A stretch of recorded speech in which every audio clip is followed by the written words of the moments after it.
পিতা পুত্র পবিত্রাত্মার নামে আমেন। সহজ সময়ে বিশ্বাস করা খুবই কঠিন নয়। যখন সবকিছু আমাদের ইচ্ছা মতো চলছে, তখন ঈশ্বরের ওপর ভরসা করা খুবই সহজ। কিন্তু যখন প্রার্থনার উত্তর আসছে না, তখন পরিস্থিতি আরো কঠিন হচ্ছে। যখন মনে হয় সব দরজা বন্ধ, তখন যদি আমরা বলি, প্রভু আমি তোমার ওপর বিশ্বাস রাখি, তখনই আমাদের বিশ্বাস সত্যিকারের অর্থে প্রকাশ পায়।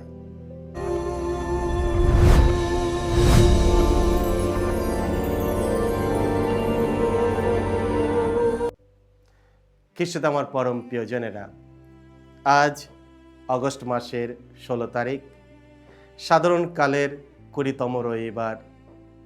আর আজকের এই রবিবার শরীয় দিনে ডেলি মান্না ঈশ্বরের বাণী প্রতিদিন নেওয়া হয়েছে সাধু মতি রচিত মঙ্গল সমাচার থেকে 15 অধ্যায় 21 থেকে 28 পদ। এসে আমরা ভক্তিভাবে আজকের এই বাণীটি শুনি। গেনেসারেত ছেড়ে যিশু চলে এলেন তুরুস ও সিদনের কাছাকাছি অঞ্চলে। ওই এলাকা থেকে একজন কানানীয় স্ত্রী লোক যিশুর কাছে এলো। সে চিৎকার করে বলতে লাগলো, প্রভু, দাউদ সন্তান, আমাকে দয়া করুন। আমার মেয়েটিকে একটা অপদ্রতে পেয়েছে, সে ভয়ানক কষ্ট পাচ্ছে। কিন্তু যিশু তার কথার কোনো উত্তরই দিলেন না। তখন তার শিষ্যরা কাছে এসে তাকে অনুরোধ করে বলতে লাগলো, ওকে বরং খুশি করেই বিদায় দিন, ও তো আমাদের পিছনে পিছনে চিৎকার করেই চলেছে। উত্তরে তিনি বললেন, আমাকে শুধুমাত্র ইসরায়েল বংশের হারানো মেষগুলির কাছেই পাঠানো হয়েছে। কিন্তু এই সময়ে স্ত্রী লোকটি এসে তার সামনে পরিণত হয়ে তাকে বলল, প্রভু, আমাকে সাহায্য করুন। তিনি তখন উত্তর দিলেন, সন্তানের খাবার নিয়ে তা কুকুরের সামনে ফেলে দেওয়া উচিত নয়। সে বলল, ঠিক কথা প্রভু, কিন্তু মনিবের টেবিল থেকে যেসব খাবারের টুকরো পড়ে তা কুকুরেরও খেতে পায়। উত্তরে যিশু তখন বললেন, মা, তোমার বিশ্বাস সত্যিই গভীর। বেশ, তুমি যা চাইছো তাই হোক। আর সেই মুহূর্তেই তার মেয়েটি ভালো হয়ে উঠল। এই হলো প্রভু যিশুর মঙ্গল সমাচার। প্রভু যিশু তোমার মহিমা প্রচারিত হোক। বিলম্ব মানেই প্রত্যাখ্যান নয়। মা, তোমার বিশ্বাস সত্যিই গভীর। বেশ, তুমি যা চাইছো তাই হোক। খ্রিস্ট আমার পরম প্রিয়জনেরা, আপনি কি কখনো অনুভব করেছেন ঈশ্বর যেন আপনার প্রার্থনা শুনছেন না? আপনার প্রার্থনার উত্তর যেন বারবার পিছিয়ে যাচ্ছে? কখনো কি মনে হয়েছে প্রভু আমাকে উপেক্ষা করছেন? আজকের পবিত্র মঙ্গল সমাচারে কানানীয় মহিলার ঘটনাটি আমাদের সেই প্রশ্নের উত্তর দেয়।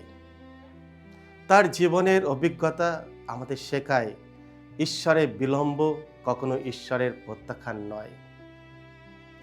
আজকের মঙ্গল সমাচারে আমরা দেখি যিশু তুরুস ও সিদন অঞ্চলে প্রবেশ করেছেন। এটি ছিল ইহুদি ভূখণ্ডের বাইরের একটি এলাকা। সেখানকার এক অইহুদি কানানীয় মহিলা যিশুর কাছে এসে কাতর প্রার্থনা করলেন, প্রভু, দাউদ সন্তান, আমাকে দয়া করুন। আমার মেয়েটি একটা অপদ্রতে পেয়েছে, সে ভয়ানক কষ্ট পাচ্ছে। কি আশ্চর্যের বিষয়! যিশু প্রথমে তার কথার কোনো উত্তর দিলেন না। তিনি যেন নীরব রইলেন। শিষ্যরা বিরক্ত হয়ে বলল, ওকে বরং খুশি করেই বিদায় দিন, ও তো আমাদের পিছনে পিছনে চিৎকার করেই চলেছে। তারপর যিশু এমন একটি কথা বললেন যা শুনতে আমাদের কাছে কঠিন, অপমানজনক ও তিরস্কার বলে মনে হতে পারে। সন্তানের খাবার নিয়ে তা কুকুরের সামনে ফেলে দেওয়া উচিত নয়। খ্রিস্টতে আমার পরম প্রিয়জনেরা, সেই সময় ইহুদিরা অইহুদিদের অবজ্ঞার সঙ্গে কুকুর বলে অভিহিত করত। কিন্তু যিশুর উদ্দেশ্য সেই মহিলাকে অপমান করা ছিল না। তিনি তার বিশ্বাসকে পরীক্ষা করছিলেন। তার প্রার্থনা কতটা আন্তরিক, তার বিশ্বাস কতটা গভীর তা প্রকাশ করার সুযোগ দিচ্ছিলেন। আর সেই মহিলা কি করলেন? তিনি অপমানিত হয়ে চলে গেলেন না। তিনি হতাশা হয়ে প্রার্থনা বন্ধ করলেন না, বরং তিনি অত্যন্ত বিনয়ের সঙ্গে উত্তর দিলেন, ঠিক কথা প্রভু, কিন্তু মনিবের টেবিল থেকে যেসব খাবারের টুকরোগুলো পড়ে তা কুকুরেও খেতে পায়। খ্রিস্টে আমার পরম প্রিয়জনেরা, কি অসাধারণ বিশ্বাস!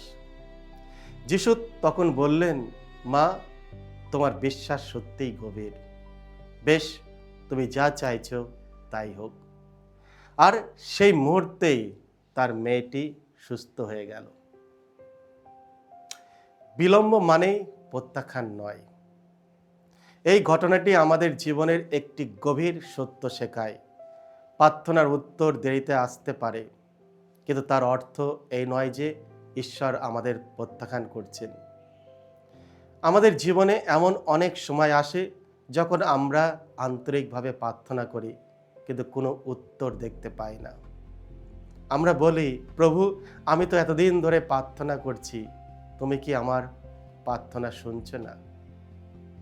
আমি এত কাঁদছি, এত অনুরোধ করছি, তবু কেন কোনো পরিবর্তন হচ্ছে না?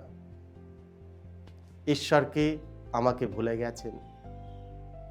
কিন্তু কানানীয় মহিলার কথা মনে রাখুন, ঈশ্বর নীরব ছিলেন কিন্তু অনুপস্থিত ছিলেন না। ঈশ্বর বিলম্ব করছিলেন কিন্তু প্রত্যাখ্যান করেননি।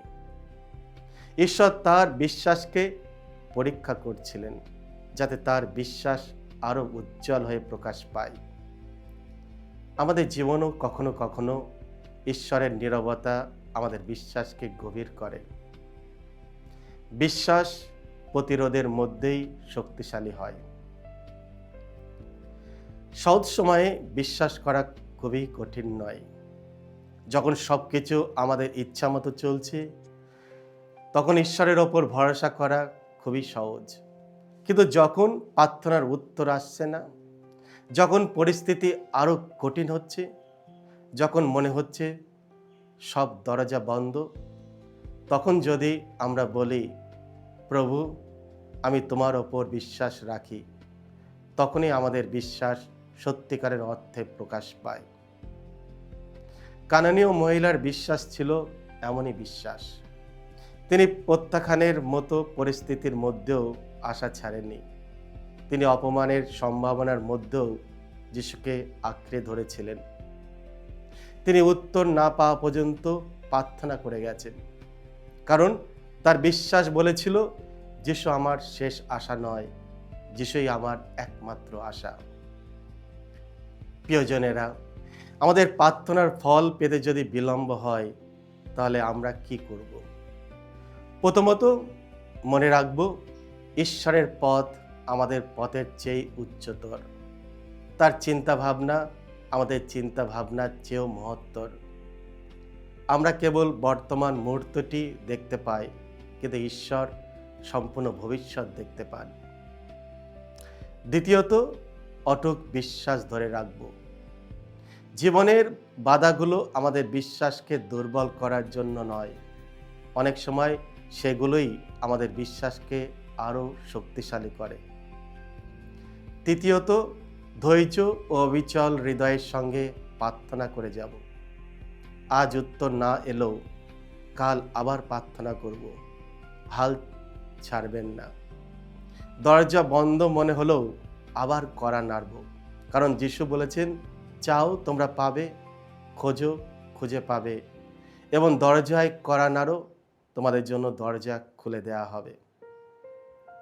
খ্রিস্টে আমার পরম প্রিয়জনেরা, আপনার জীবনে হয়তো এমন কোনো প্রার্থনা আছে যার উত্তর আপনি এখনো পাননি। হয়তো আপনি কোনো প্রিয়জনের জন্য প্রার্থনা করছেন, হয়তো আপনার পরিবারে কোনো সমস্যা রয়েছে, হয়তো আপনি কোনো অসুস্থতা, দুঃখ, আত্মিক সংকট, সম্পর্কের সমস্যা কিংবা ভবিষ্যতের অনিশ্চিততার মধ্যে দিয়ে যাচ্ছেন। আজ কানানীয় মহিলার বিশ্বাসকে নিজের জীবনের আদর্শ করুন। হাল ছেড়ে দেবেন না, প্রার্থনা বন্ধ করবেন না, ঈশ্বরের ওপর আশা হারাবেন না। মনে রাখবেন, God's delays are not God's denials, অর্থাৎ ঈশ্বরের বিলম্ব মানেই ঈশ্বরের প্রত্যাখ্যান নয়। হয়তো ঈশ্বর আপনার প্রার্থনার উত্তর দিচ্ছেন, আপনার প্রত্যাশিত সময়ে নয়, তার নির্ধারিত সময়ে। তাই আজ নিজেকে প্রশ্ন করি, আমি কি উত্তর না পেলেও ঈশ্বরের ওপর বিশ্বাস রাখি? আমি কি বিলম্বের মধ্যেও আশা ধরে রাখতে পারি? আমি কি কানানীয় মহিলার মতো ধৈর্য ও অবিচল হৃদয়ের সঙ্গে যিশুকে খুঁজে চলি? প্রিয়জনেরা, তাই আসুন বিশ্বাস নিয়ে প্রভুর কাছে যাই। তার হৃদয়ের দরজা সবসময় আমাদের জন্য খোলা রয়েছে। আমেন। সকলকে জয় যিশু। ঈশ্বর আপনাদের সকলকে আশীর্বাদ করুন।